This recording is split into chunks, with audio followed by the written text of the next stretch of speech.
한의학이란 한국에서 예로부터 발전되어 온 의학으로 자연과 인간이 서로 밀접하게 연관되어 있다는 사상을 바탕으로 병을 치료하게 됩니다. 다시 말해 인체의 생명력을 되살려서 질병을 치료하고 예방하는 학문입니다. 서양 의학과 비교를 통해 자세히 알아보겠습니다. 서양 의학은 질병의 원인을 주로 외부적 인자, 즉 세균이나 바이러스 등이 몸에 침투하여 질병을 일으키게 된다고 보고 치료 방법도 이를 제거하는 데 주력해 왔습니다. 그러나 한의학은 주로 인체의 저항 능력, 즉 전기가 허약해져서 질병이 발생했다고 생각했습니다. 전기가 허약해지면 몸을 해치는 나쁜 기운인 사기를 방어하지 못하기 때문에 질병이 발생했다고 보고 전기의 보강에 주력해 왔습니다. 우리가 여러 친구들과 같은 공간에서 같이 시간을 보내도 누구는 쉽게 감기에 걸리지만 누구는 감기에 걸리지 않는 것을 경험해 보신 적 있을 것입니다. 이는 인간의 전기, 즉 튼튼한 인체 저항 능력이 질병 치유에서 매우 중요하다는 것을 보여주는 사례입니다. 그리고 또 한 가지 매우 중요한 사실이 있습니다. 바로 음양의 균형입니다. 한의학에서는 질병의 발생을 단순히 몸의 일부분에 국한된 것이 아닌 몸 전체의 생리적인 부조화, 즉 인체 내의 음과 양의 불균형으로 보고 있습니다. 앞서 예를 든 감기의 경우라도 서양 의학처럼 모든 사람에게 똑같은 감기약을 쓰는 것이 아니라 환자의 몸 상태, 감기 증상의 차이 등을 고려하여 환자 개인마다 맞춤형으로 치료가 행해지게 됩니다. 여러분은 어떤 한류 스타를 좋아하시나요? 저는 소녀시대를 참 좋아하는데요. 한류 스타들이 세계적으로 주목을 받고 있는 것처럼 한의학도 세계적으로 큰 주목을 받고 있습니다. 하버드 대학병원, 존스 홉킨스 대학병원, MD 앤더슨 암센터 등 세계적으로 유명한 병원에서도 침술이나 한약 등 한의학적 처방을 적극 활용하고 있습니다. 저희는 2001년부터 암센터 내 통합의학 프로그램인 인터그레이티브 메디슨 프로그램을 진행하고 있습니다. 환자를 치료하는데 침과 마사지, 명상과 요가 등의 범주가 지속적으로 확장해가는 추세입니다. 이 치료를 받고자 하는 환자는 매년 2배 이상 증가하고 있으며 2006년 한 해 400명이 채 안 되던 병원 내 침 치료 환자는 현재 3배가 훌쩍 넘었습니다.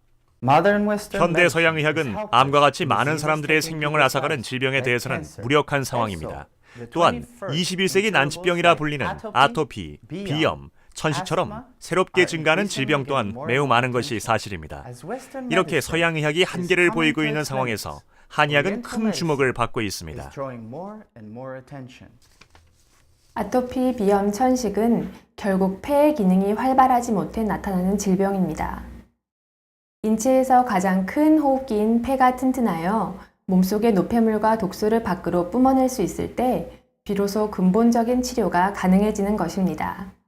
이처럼 인체 스스로가 병과 싸워 이길 수 있도록 치유 능력을 키워 질병을 치료하는 한의학은 그 장점이 매우 크다고 할 수 있습니다. 아시아를 넘어서 전 세계로 뻗어나가는 한의학. 그렇다면 그 진료 과정은 어떨까요? 우리는 최근에 한방 치료를 받고 있는 외국인을 만나봤습니다.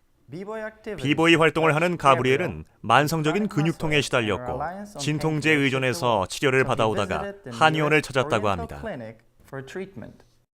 처음에 조금 낯설었죠. 바늘 같은 걸로 꼭꼭 찌르는데 너무 아팠어요. 나중에 알게 됐지만 짐슬이었죠. 그리고 환이라고 you know what I'm saying? 염소동처럼 생긴 한약을 꾸준히 복용을 했어요. 결국에 깨끗하게 치료가 됐죠. 그전 의사선 말대로 수술을 했다면 미보의 꿈을 영영 사라졌을 겁니다. 한의학에서는 크게 4가지 방법으로 진료를 합니다. 보고, 듣고, 묻고, 만져서 환자의 상태를 파악하고 문제점을 찾아내서 질병을 치료하게 됩니다. 조금 더 자세히 알아보겠습니다. 첫 번째는 눈으로 보면서 진찰을 하는 방법입니다. 환자의 얼굴색, 피부의 윤기, 정신 상태, 몸의 전체와 각 부위에 대한 형태를 관찰하여 환자의 상태를 파악할 수 있습니다. 두 번째는 환자로부터 나타나는 여러 가지 소리와 냄새의 이상한 변화를 통해 질병을 진찰할 수 있습니다.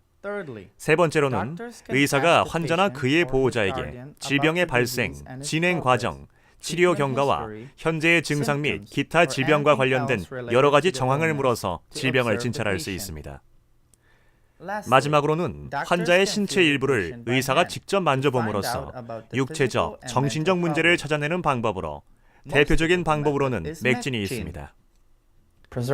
수천 년간 내려온 한방의 비방을 이어가기 위해서는 꾸준한 연구와 노력이 필요할 것입니다. 그렇다면 한의사가 되기 위해서는 어떤 과정을 거쳐야 할까요?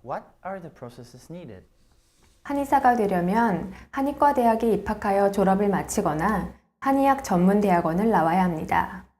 한의과대학은 예과 2년, 그리고 본과 4년, 총 6년간 공부를 하게 됩니다. 이후 국가시험을 거쳐서 한의사 면허증을 받으면 한의사가 되어 전국 어디서나 한의원을 개업하여 진료를 할 수 있습니다. 한의학과에 들어가면 본초학, 경혈학, 침구학, 사상의학 등 한의학 전반에 대한 지식은 물론 해부학, 양방생리학, 양방병리학, 방사선학 등 서양의학에 대한 필수 지식 또한 더불어 공부하게 됩니다. 이를 통해 한의학과 서양의학에 대한 복합적인 지식을 바탕으로 더욱 정확하고 효과적인 한방치료를 할 수 있게 됩니다. 우리는 지금까지 한의학이란 무엇이며 진료 과정, 한의사가 되는 방법 등을 살펴봤습니다. 여러분들은 향후 10년 동안 끊임없이 진로를 찾아 떠나는 여정 위에 서게 될 것입니다. 질병으로부터 사람들을 보호하고 전문 인력으로서 사회적으로 존중받는 직업을 원하신다면 한의사의 길을 걸어보는 것은 어떨까요?